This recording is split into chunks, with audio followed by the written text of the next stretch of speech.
Imagina que a medianoche suena el teléfono de la policía. Una voz desesperada dice que algo invisible está golpeando las paredes, que su hijo se despierta gritando porque alguien lo está sujetando, o que un objeto se mueve solo delante de toda la familia. No es una película, son llamadas reales que según Ralph Sarchie atendió durante su carrera como detective en Nueva York. Si te interesa el límite entre lo criminal y lo sobrenatural, quédate, porque este es un recorrido detallado por su historia, sus métodos, los casos que le dieron fama y las críticas que genera su enfoque. Antes de nada, chicos, recordaros suscribiros, darle like y dejar vuestros comentarios, que estaré muy atento a ellos, ya que este es un caso que divide dos pensamientos totalmente opuestos. Hoy vamos a profundizar en la figura de Ralph Sarchie, detective de la policía de Nueva York, autor y consultor de cine. Te contaré quién fue, por qué sus relatos conectaron con tantas personas, qué tipos de fenómenos describió, cómo trabajaba con la medicina y la religión, qué dice la evidencia o la falta de ella y cuáles son las implicaciones éticas y prácticas cuando alguien afirma sufrir actividad demoníaca. Ralph Sarchie sirvió durante años como oficial y luego detective en el Departamento de Policía de la ciudad de Nueva York. Su trabajo incluía emergencias, patrullaje y la investigación de crímenes, un oficio acostumbrado a lo inesperado. Con el tiempo, Sarchie empezó a notar un conjunto de reportes que no encajaban en categorías habituales. Episodios nocturnos, agresiones sin un perpetrador identificable y testimonios consistentes de familias asustadas por hechos que no se podían explicar fácilmente. Ante eso, no inventó una explicación inmediata, documentó, comparó patrones y eventualmente comenzó a colaborar con sacerdotes y expertos religiosos. ¿Qué entendía por actividad demoníaca? Sarchie usaba una tipología que ayuda a ordenar las experiencias según la intensidad y las manifestaciones. Sus categorías: opresión, infestación y posesión. No son invención suya, sino términos históricos dentro de la tradición religiosa que él adoptó para describir lo que él investigaba. Opresión es un malestar físico y psicológico en personas o en un hogar, insomnio profundo, ansiedad que aparece de forma abrupta, pesadillas que parecen coordinadas entre varios miembros de la familia. La infestación, por otra parte, es un fenómeno que afecta el espacio físico, ruidos persistentes sin fuentes, objetos que cambian de lugares, olores fétidos que aparecen y desaparecen, y la sensación colectiva de una presencia no bienvenida. Y por último, la posesión, la manifestación más extrema, en la que una persona actúa con fuerza o voces, dice cosas que no reconoce o simplemente muestra memoria ausente. Sarchie afirmó haber visto casos en los que familias describían cambios drásticos en la conducta y en la memoria. Método de trabajo de este hombre: policía, documentación y vínculos con la iglesia. Una característica de Sarchie destacada fue su insistencia en la prudencia. En su resultado público insistía en que antes de atribuir un fenómeno a lo sobrenatural, había que descartar causas médicas y psicológicas. Por su parte, muy prudente para no equivocarse o intentar fallar lo menos posible en ese veredicto final. Su procedimiento, según él mismo contó, solía incluir entrevistas muy detalladas con testigos para reconstruir cronologías y detectar inconsistencias, revisión de antecedentes médicos y, cuando era posible, derivación a profesionales de la salud para descartar enfermedades neurológicas o psiquiátricas. Documentación, apuntes, fotografías y registros de llamadas y eventos. Contacto con sacerdotes calificados para que evalúen desde la tradición religiosa y, si corresponde, realicen rituales autorizados como rezos o exorcismos. En resumen, Sarchie se presentaba como puente entre la investigación policial y la intervención religiosa, manteniendo que su rol no era practicar exorcismos, sino identificar patrones y coordinar la respuesta apropiada. Algunos casos y relatos de Sarchie. Sarchi contó en su libro Viewer the Night, escrito con la periodista Lisa Collier-Cool, Sarchi reunía múltiples relatos de su trayectoria. Muchos de ellos comparten elementos recurrentes: actividad nocturna, heridas inexplicables, voces o mensajes que las familias atribuyen a entidades y una sensación de que la situación empeora con el tiempo hasta que se solicita ayuda espiritual. Es importante subrayar cómo Sarchi presenta estos casos, no como un expediente científico cerrado, sino como experiencias vívidas por personas reales que consultaron a la policía. Para quienes creen en lo sobrenatural, estos relatos son pruebas. Para otros, son testimonios que requieren análisis más profundos. La película Deliver Us from Evil de 2014 se inspiró en algunos de estos relatos, pero estas se tomaron enormes libertades dramáticas.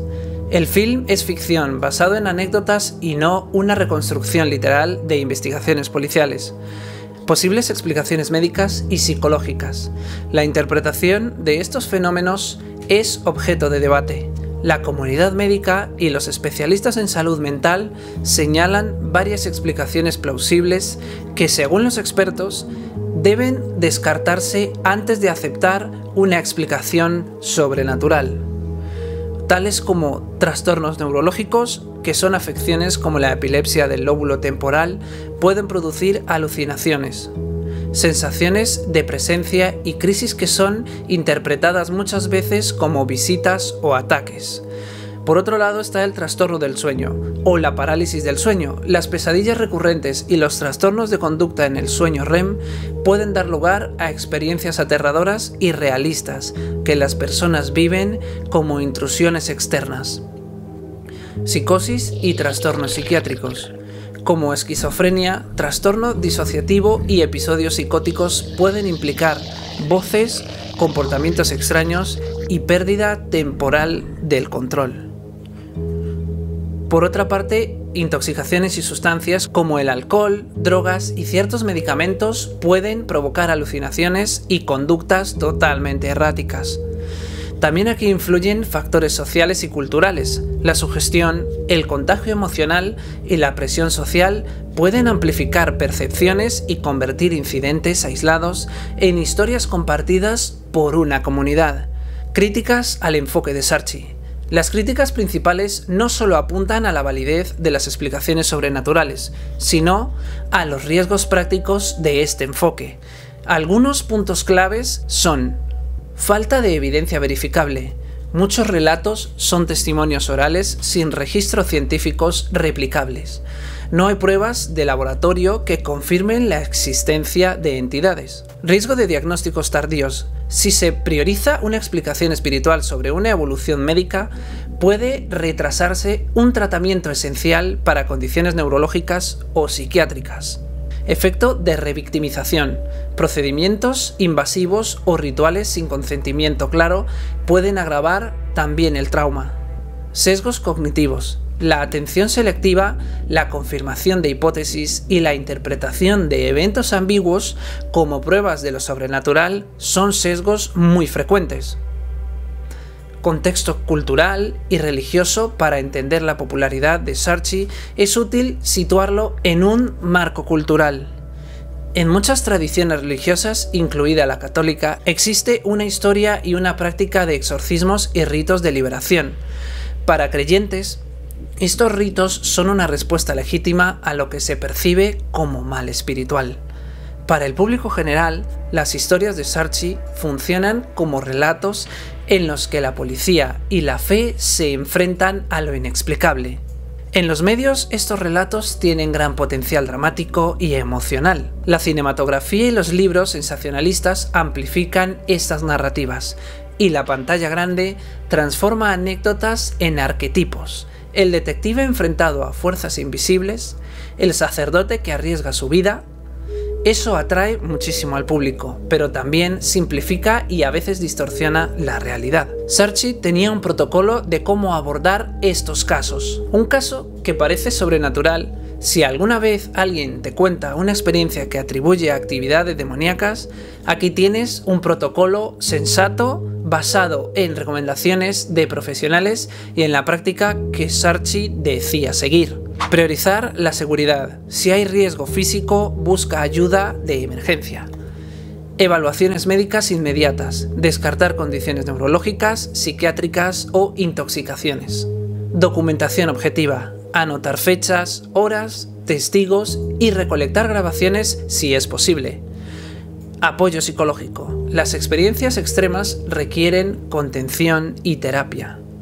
Si la familia lo solicita y no hay explicación médica, considerar la intervención espiritual coordinada con profesionales de la salud. Sarchi decía que la clave es trabajar de forma interdisciplinar, salud, seguridad y, si procede, religión, siempre con consentimiento informado y respeto por la integridad de las personas. Ralph Sarchi, este detective de Nueva York, representa un punto de encuentro entre mundos: la investigación criminal, la experiencia humana extrema y la tradición religiosa. Sus relatos obligan a plantear preguntas incómodas. ¿Qué hacemos cuando la ciencia no tiene respuestas inmediatas? ¿Cuándo la fe debe intervenir? ¿Cómo protegemos a las personas vulnerables de diagnósticos erróneos o de intervenciones dañinas? Aquí no existe ninguna única respuesta definitiva. Lo responsable es adoptar un enfoque que priorice la evidencia, la salud y el consentimiento, y que reconozca la importancia cultural y emocional del fenómeno para quienes lo viven. Si crees en lo sobrenatural, los relatos de Sarchi pueden reforzar una cosmovisión. Si eres escéptico, te invito a exigir pruebas y a mejorar protocolos clínicos. En ambos casos, la historia exige diálogo entre disciplinas. Y bueno, chicos, hasta aquí la historia de hoy. Espero que os haya gustado. Ya sabes, suscribíos, darle like, que estamos recibiendo muchísimo apoyo de todos vosotros, y poco más. Os leo aquí abajo y comentarme cuál es vuestra opinión y vuestra postura en este tipo de casos. Nos vemos en la próxima historia.